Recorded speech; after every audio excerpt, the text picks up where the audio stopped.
Halo, jumpa lagi di channel Saham Online. Pada kesempatan kali ini kita akan membahas tentang Return on Assets.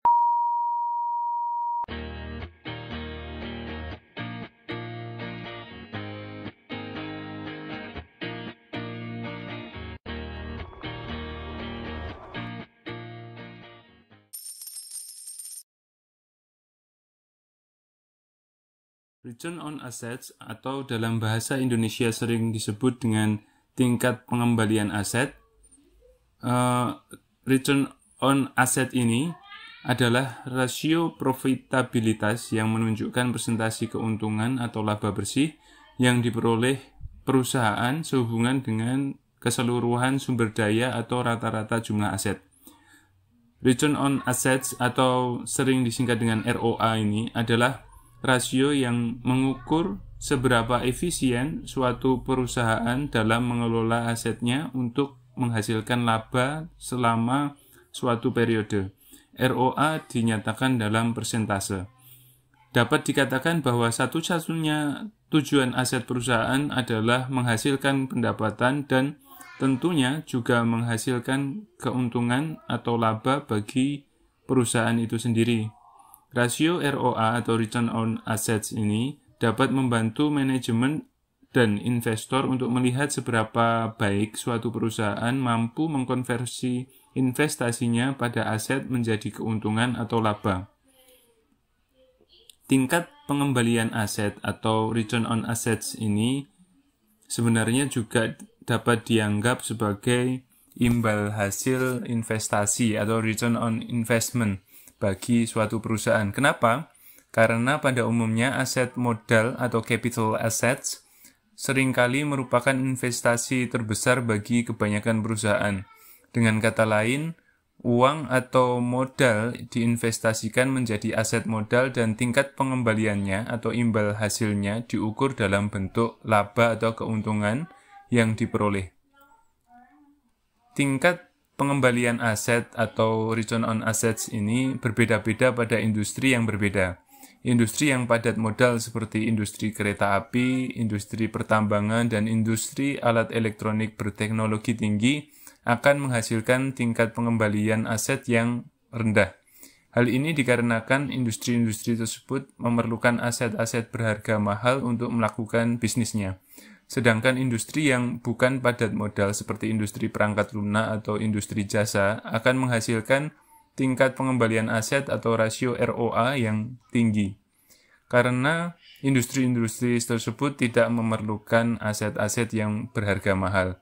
Oleh karena itu, rasio ROA atau Return on Assets ini lebih tepat digunakan untuk membandingkan perusahaan-perusahaan yang bergerak pada bidang yang sama, atau untuk membandingkan kinerja perusahaan dari satu periode dengan periode berikutnya.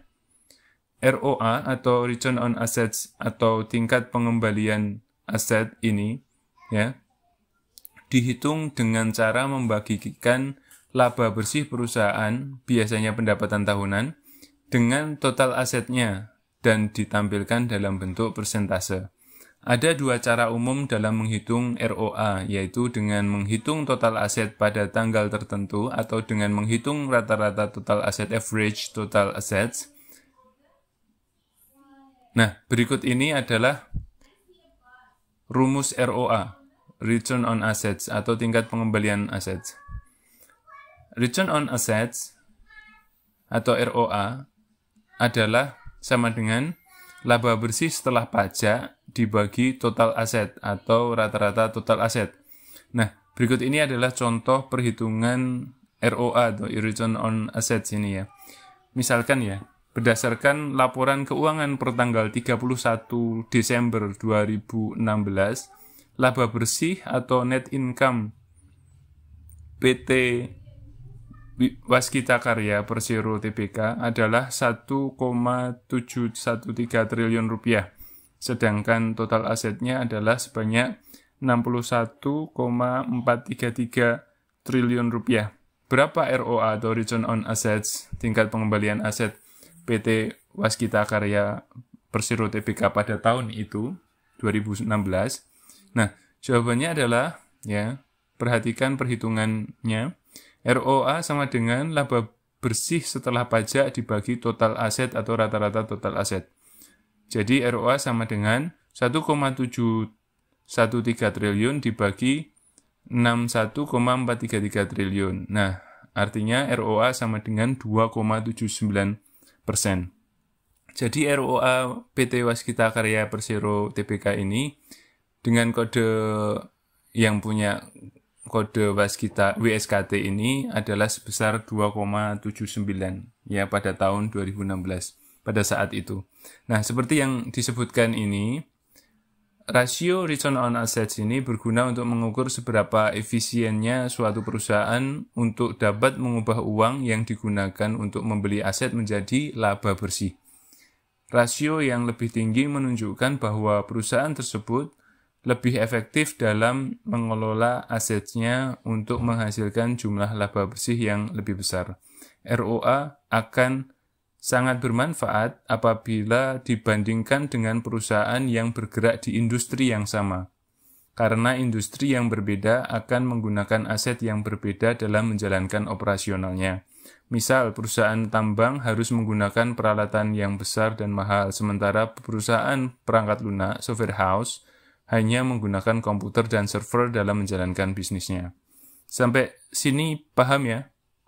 Silahkan riset sendiri ya, saham-saham dengan sektor yang sama, lalu tentukan yang mana saham yang ROA-nya paling baik. Misalnya di batu bara ada ADRO, ITMG, dan PTBA. Di obat ada KF, INAF, dan KLBF. Di konstruksi ada ADI, Wika, dan Waskita, serta PTPP. Di bank ada BMRI, BBRI, BBNI, dan BBTN. Seperti itu. Saya rasa cukup sekian ya. Sampai jumpa di pertemuan berikutnya.